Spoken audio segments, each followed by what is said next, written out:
પખવાડિયાના છેલ્લા દિવસે આજે આપણે વાર્તાનું વડલું વાંચીશું. નીચે મૂકો તો બેટા. હા, ચલો વાર્તાનું નામ શું છે પહેલાં તો બેટા? ઝાંઝરવાળી ચકલીબાઈ. Very good. ચલો વાંચો તાંગડી મૂકીને. એક નગર હતું. તે નગરના રાજાએ બંધાવેલ બગીચામાં ઘણા પંખીઓ રહેતા હતા. બગીચામાં એક ચકલી પણ રહેતી.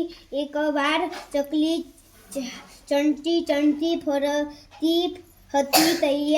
ત્યારે તેને એક ઝાંઝર મળ્યું. આ તો મને બહુ ગમે એમ કહી એણે ઝાંઝર પગમાં પહેરી લીધી.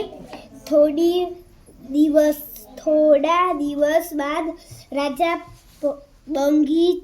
બગીચામાં ફરવા માટે નીકળ્યા. ત્યાં તેમણે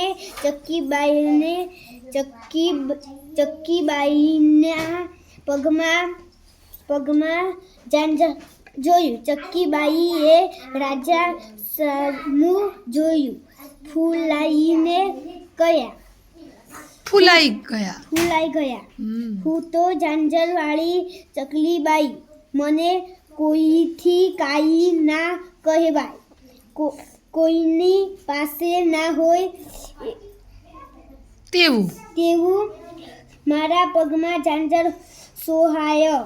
રાજા તો ચકલીના આવા શબ્દો સાંભળી ખૂબ રોષે ભરાયો.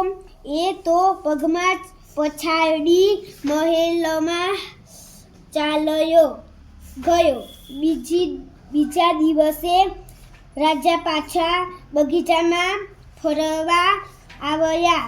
એને વેરી ગુડ. સરસ વાંચી બેટા. સરસ વાંચ્યા. હવે બીજાનો વારો. ચલો ભજીનું હવે બીજાનો વારો બેટા. સાંભળી ઝાંઝરવાળી ચકલીબાઈ. મને કોઈનીથી કાંઈ ના કહેવાય. Very good.